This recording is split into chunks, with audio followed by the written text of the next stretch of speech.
Last week we talked about King Herod and some of his feats. We at least introduced that. King Herod is the Herod who was still king over Palestine whenever Jesus was born.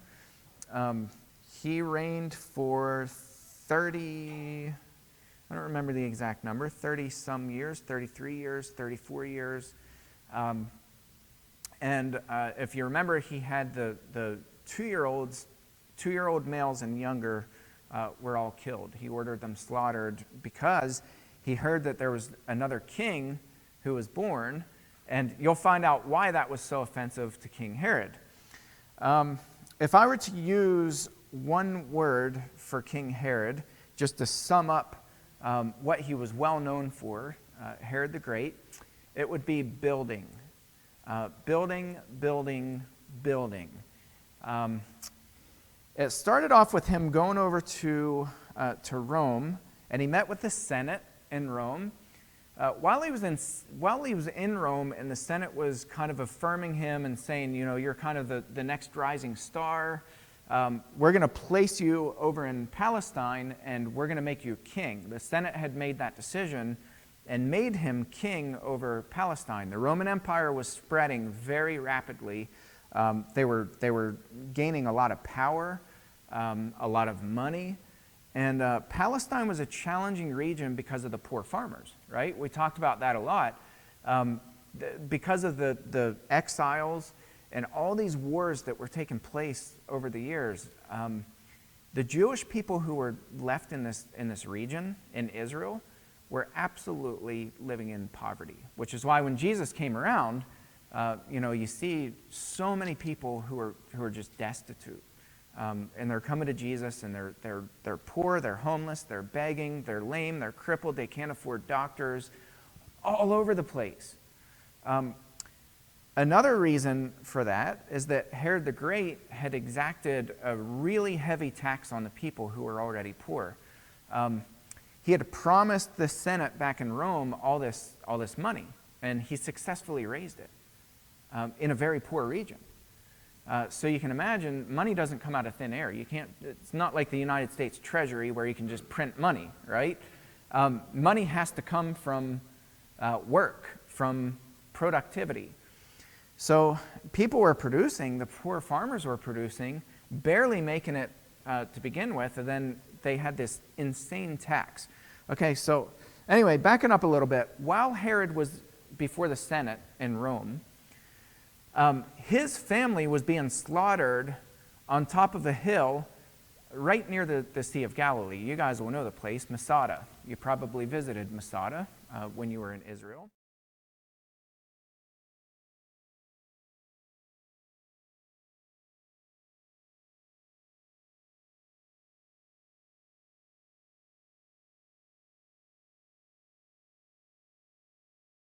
Because of its location and difficulty to get to. It's insane. So these hills, did you guys hike? Did you go?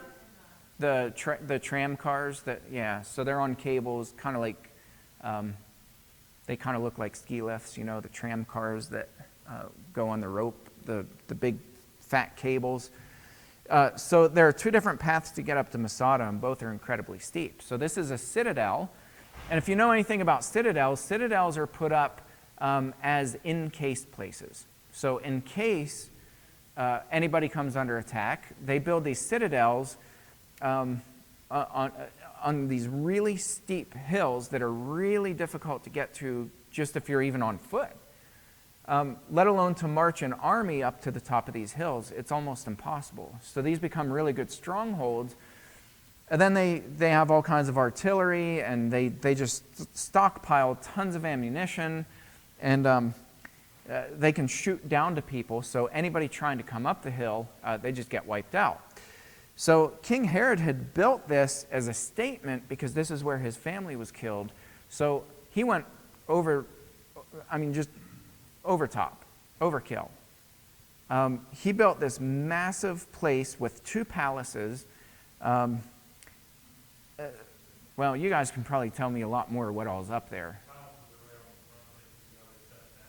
Yeah.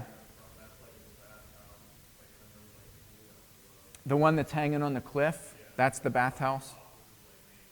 Yeah, so there were two palaces up on top of this hill. And it's actually, my understanding is it overlooks the Dead Sea, so you can see the Dead Sea from up there. So beautiful, beautiful place. I'm going to show you a couple more pictures. If you look at one of the paths that goes up to it, look at all the switchbacks. This is absolutely steep. The temperatures get so hot in the summer months that they'll open it up, I think, an hour or two before sunrise, and then shortly after sunrise they shut the trails down because it's so extenuating to get up to the top. And obviously the national park, they don't want people dying on the path, so they shut both of the paths down once the sun starts coming up. So it gives you an idea of how steep this is. Now what's fascinating about this is all the construction materials that had to get up there. And you wonder, how did all that stuff get up there? And how did all the people get up there? And he had an entire city of people living up here just constantly. And water, that's the other thing. If I remember right, I didn't read this recently, but if I remember right, wasn't there some kind of pumping system that got water up there? Plus they had cisterns that would catch rainwater. And clean the rainwater, so it was like pristine water, an endless supply of water up there. So they could live up there. They had plenty of water, plenty of food. What's fascinating about this is Masada, here's some of the pillars and artwork, the mosaics. And then this is Herod's pool, the steps going down into Herod's pool. Very fascinating stuff. This place is huge. Okay, so what's fascinating about this is this in itself is really magnificent. I don't think any of us would look at this and be like, whatever, right? This is incredible, absolutely incredible. One of the palaces was, I forget the terminology because I'm not an engineer or architect. What's that? Cantilever, thank you. So something that's cantilevered is as you step up, more weight is placed on the backside so that something can hang. And one of the places is Falling Water. Frank Lloyd Wright built Falling Water so that the bottom layer of Falling Water hangs over the water. He did that by cantilever. So one of the palaces here was built by cantilever where it's counterbalanced. These are incredible, incredible feats in poor Palestine. One of the poorest regions in the world, this stuff was being built all over the place. So it wasn't just Masada. Herod the Great built Herodium, which was another citadel, which was equally as impressive. He also built the fortress of Machaerus, which is 18 miles from the Dead Sea. So you can probably see Machaerus from that citadel, from this citadel. And he's building these all over the place. These citadels built on these little billy goat paths that were so huge and impressive. They're going up all over the place. And quickly. Think about that. He reigned for 30 years. These places are going up all over the place. If that's not impressive enough, King Herod is building entire cities because now there's a why are words slipping my mind today? I think we're tired. Natalie and I were just saying how overtired we are. Eden did a fundraiser. She did a yard sale yesterday, so we spent a long time organizing and doing that. So anyway, the emperor who's in Rome is Octavius. So Octavius got the first title of Augustus. Augustus Caesar, Augustus I. Augustus was a really honorary title that the Senate gave to the emperor who was in Rome. It's a very prestigious title. So King Herod is this rising star, right? He's building these incredible citadels which caught the attention of Octavius. So Octavius was keeping close communication with King Herod. or Octavian. Keep saying Octavius. My brain is not working today. So Octavian built a global economy where he maximized the money throughout the Roman Empire. There was just this major flow of money and trade and all these big port cities that Paul visits when he's jumping on ships and going to different places on his missionary journeys. These are all Roman cities, Roman port cities that are being built all during this time period, right before Jesus is born. So we talked about the paved roads. That was under Octavian. Octavian built, how many miles? 250,000 miles of roads during his reign. 250,000 miles worth of roads in the Roman Empire. 50,000 miles of those roads were paved. Really nice roads. You guys saw some of the pictures. You guys visited and stood on some of those paved roads. Still, 2,000 years later, these roads are in pristine shape.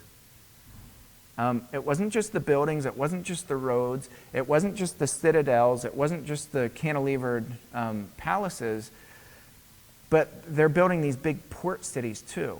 One of the biggest and most important port cities was Caesarea Maritima. Caesarea is mentioned a lot in the Bible, and what's interesting about Caesarea is that the construction began at 22 BC. So you're talking 2 decades before Jesus is born. This city was done, the port was done, the city was built up and dedicated to Augustus Caesar. It's named Caesarea after Caesar. And then you'll hear about the port here in a second. King Herod is naming these cities after Augustus Caesar. He's dedicating them to Caesar. This city, Caesarea, was dedicated in, what year was it? See, it started in 22. It was dedicated in, I can't read my chicken scratch. Dedicated in 10 BC. 12 years to build an entire city. It was the most prominent, the largest Greco-Roman city that was ever built on Israel's soil. And before he built Caesarea Maritima, you want to know what was there? A couple of houses that belonged to a few fishermen. It wasn't even classified as a village. It was so tiny. He built this massive seaport and a massive city. So the seaport in Caesarea was named, I get all these names mixed up because they're all named after Augustus, Octavius. In Samaria, King Herod built another city called Sebast, and that's the Greek name for Augustus. So he plopped it right in Samaria, which also talks about, it speaks to the tension that the Israelites had with the people in Samaria. They have this very pagan city that was built by Herod himself that was dedicated to Augustus. So as if Samaria wasn't stained enough, he plops these big pagan temples right down in the heart of the city of Samaria and named it after the emperor of Rome. So on and on and on it goes. So then the seaport, the reason King Herod built the seaport is because there was no port city or no port town all along the Mediterranean coastline in Israel. And the reason for that was because there were all beaches. There was nowhere that big heavy ships that had low bottoms could come into port. They would hit sandbars. So how do you think King Herod got around that problem? What do? You can't dig, right? If you know anything about sand, what happens when you dig? Have you ever been to the beach and dig into wet sand? What happens? Yeah, sand just caves right back in. It just fills it right back in. So how do you build a massive port for these massive, huge, heavy ships? Yeah, he built these breakwaters that were massive, which, by the way, are still there today. over 2,000 years later, these massive breakwaters are out in the ocean. So how do you do that? Well, to breakwaters, big walls underwater that raise the sea level so that ships can come in there and they can dock. How do you build them? How do you think he did it? Nope. Because water would just slip through. Think about water. Think about the amount of waves. Think about tropical storms, hurricanes. You have massive waves that are constantly crashing these breakwaters. So how do you build them? How do we build them today? Yeah, concrete. Well, wait a second. Underwater concrete. That's a modern invention, isn't it? It's not. To my knowledge, underwater concrete was unheard of until this port was built. Where did Herod get the technology for it? It's absolutely incredible. So listen to what he did. Right next to Caesarea, he builds this big port, and he names it after Caesar. It was like Sebast. Sebast was up in Samaria. This was like Sebastia or something like that. They're all named after Augustus Caesar. So he starts hauling in lime and pozzolana, which is it's a volcanic rock. And when you mix lime with this volcanic rock, guess what happens to it? It changes the chemical compound and it turns to rock-solid concrete. So the question is, how do you get the molds to pour the concrete underwater? And think of raising this up like by feet. You have to raise this level up. How do you do it? When the waves are crashing in and you're trying to build these things. So what they did is they built these massive wooden things that were huge, these big walls. And they built 2 walls on either side, and it had a solid bottom. And they left the middle open so that when they pulled it out into the ocean, it had enough buoyancy that these walls would float. And then in between the walls, they would start pouring the concrete. And it would sink as they poured the concrete. And as it got under the water, as it submerged, the water came in, it solidified the concrete, and it kept going down. Divers, this is one of the most sought after places for scuba divers in the world because these structures are still in place. They're kind of beat up, but they're still, you can clearly tell what they are. So how much concrete would it take? Very close estimate, it would take 44 ships containing 400 tons each of this material that's being mined and being brought in on ships. It's being put on ships. It's being sailed across the ocean. It's being pulled off of the ships. It's being dumped in. This is an absolute incredible feat. I don't know. They probably put them on smaller ships, I would imagine. And, once the ships came in, they would stop, and then they'd put them on smaller boats, a smaller amount, and they just kept hauling them in, like dump trucks, Like, you have... These are massive Roman ships. Yeah. Your cargo ships. Yeah. Yeah, these are big Roman ships. It was absolutely incredible. So if you think about that, I used to drive truck, and I would when a tractor trailer is maxed out, I could haul at the most 22.5 tons. Just for perspective, these ships are hauling 400 tons each, 44 of them. That's a lot of material. And I don't think these guys are just out there with little spade shovels doing this. You're talking a massive port that was built. It was put up quick. As in the background, this city's being built. So I'm going to show you some of the pictures of this. Did you guys visit Caesarea too? Okay. Yeah, so Caesarea Maritima, if you look at the sky view, see that big modern-looking arena towards the bottom, that big stadium. It looks modern, but it's not. That was built by Herod the Great. As this port's being put in, the stadium's being put in, massive stadium. Every 5 years, they would have these big, huge games that would draw in people from all over the world. Every 5 years. I think they paid. I think this was all like a capitalist kind of system. I think all the workers, is that right? All the workers were paid?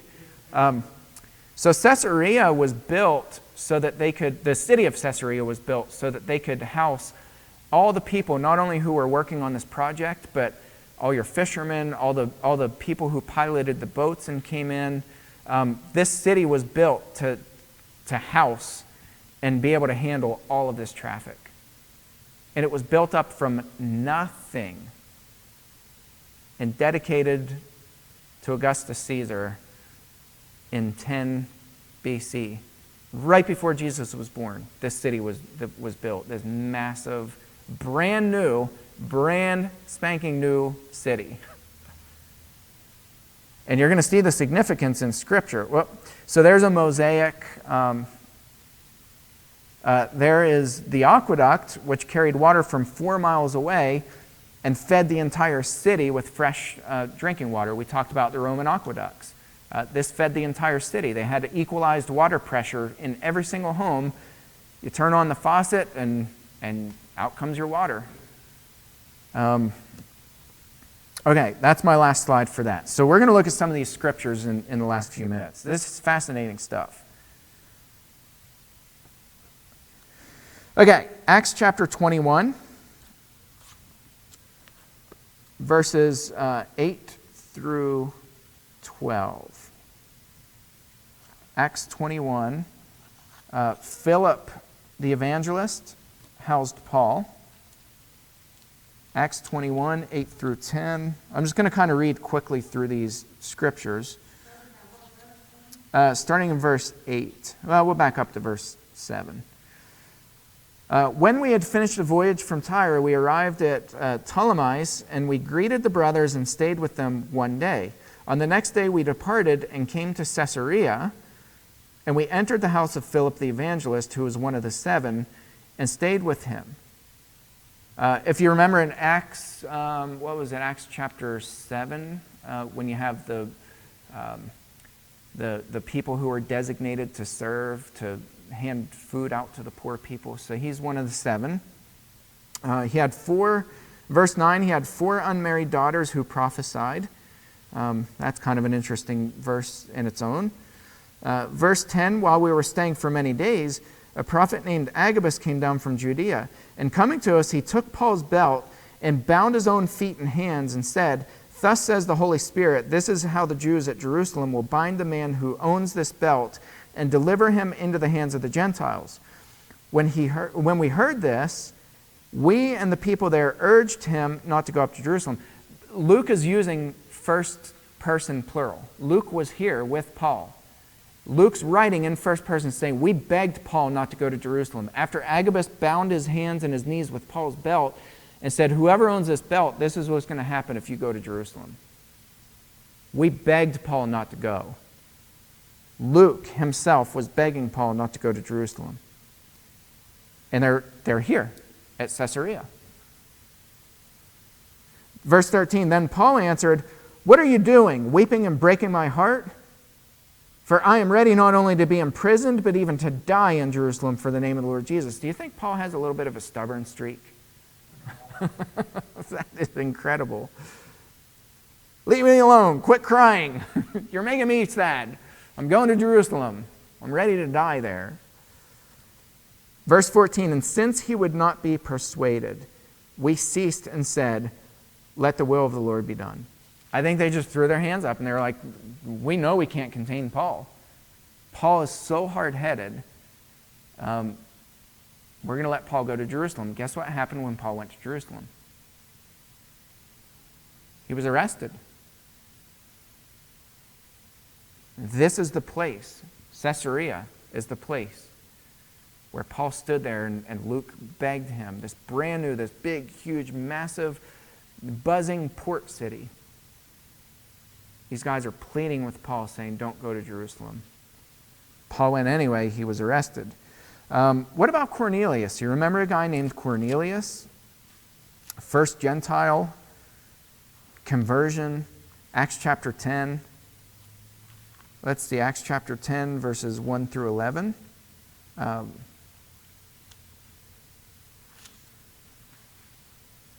At Caesarea, there was a man named Cornelius, a centurion of what was known as the Italian cohort. Why is that interesting to you? Or is it interesting to you?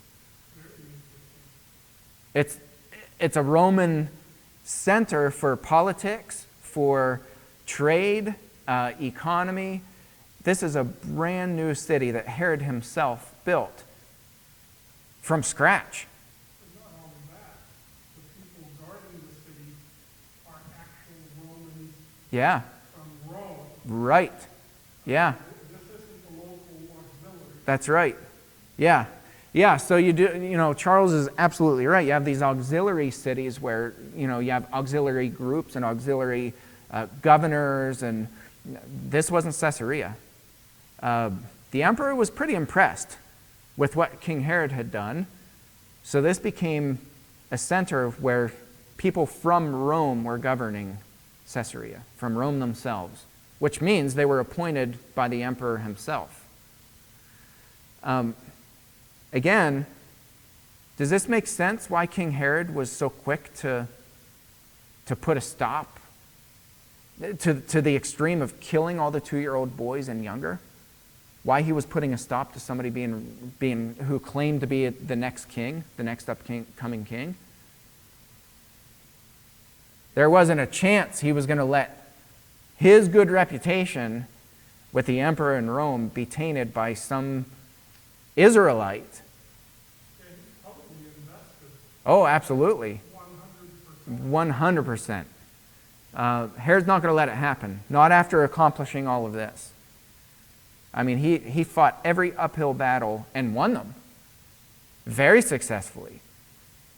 Okay, so go.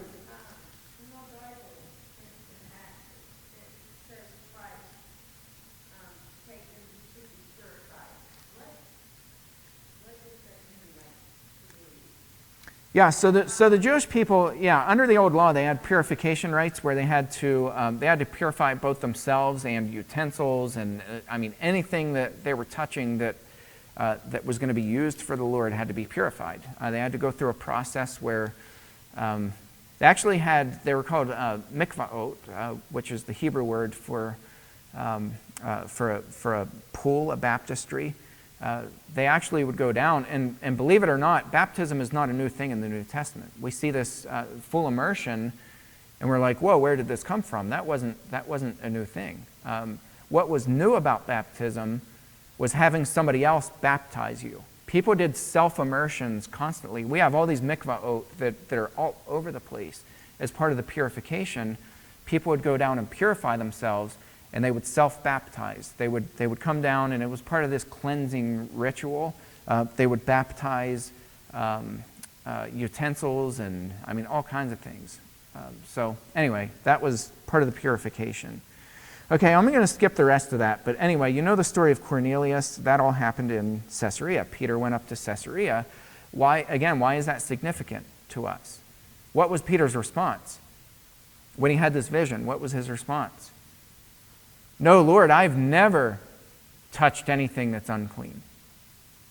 Why is it significant that Cornelius is in Caesarea? And Peter was told, go up to Caesarea. Why did this not happen in Jerusalem?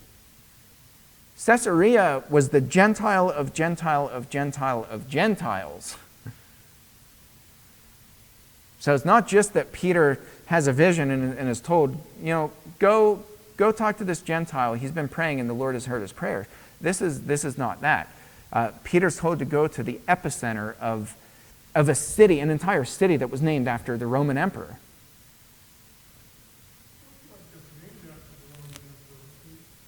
You got to realize the people that are building this are not the Jews. Yeah. Keep in mind, Yeah. Herod is not a Jew. Right. That's right. He imported tens of thousands of people to do this project. Yeah. And those imports are from Rome Mm-hmm. and the original parts of the empire up to the Greco, up to Greece. Yeah. So he's brought in all kinds, we get this idea that he's got a bunch of these fishermen that we're going to turn into laborers. Yeah. And that's not it. He's got professional workers that he's imported by the tens of thousands. That's right. Well, and the other thing, too, that I think is really significant is that King Herod not only is putting all these places up and importing all these workers, and I mean, Israel is Rome. It's little Rome. But the other thing that Herod did is he built on to the temple in Jerusalem. He built massive, impressive structures onto the existing temple. Again, in the words of some people in the South, you don't supposed to do that. Right? That's a big no-no. And Herod is just putting all these structures up everywhere. So this is really significant. Okay, Paul stayed there. I'm not going to read these scriptures, but if you want to write them down. Paul stayed in Caesarea between his second and third journeys. He stayed there. He docked, came over on a ship, docked there, Acts chapter 18, verse 22. And then for 2 years, Paul was imprisoned in Caesarea. And at the end of that 2 years, remember, he's at Caesarea. Agabus says, don't you dare go down to Jerusalem. Paul goes to Jerusalem. He's arrested. Where's he sent? Caesarea. Right back to Caesarea, where Agabus said, don't go down to Jerusalem. Paul's imprisoned in Caesarea for 2 years. And at the end of the 2 years, what does Paul finally do? He can't get anywhere. They're kind of jerking him around. What does Paul say? One of the most famous quotes of Paul. What does he say? I appeal to Caesar. And then the response, you appeal to Caesar you will go. And then from there, he's transferred out, put on a ship from Caesarea, and sent to where? To Rome, where he died. We're out of time. Hope you guys enjoyed it. We'll pick up in a few minutes, in about 15 minutes.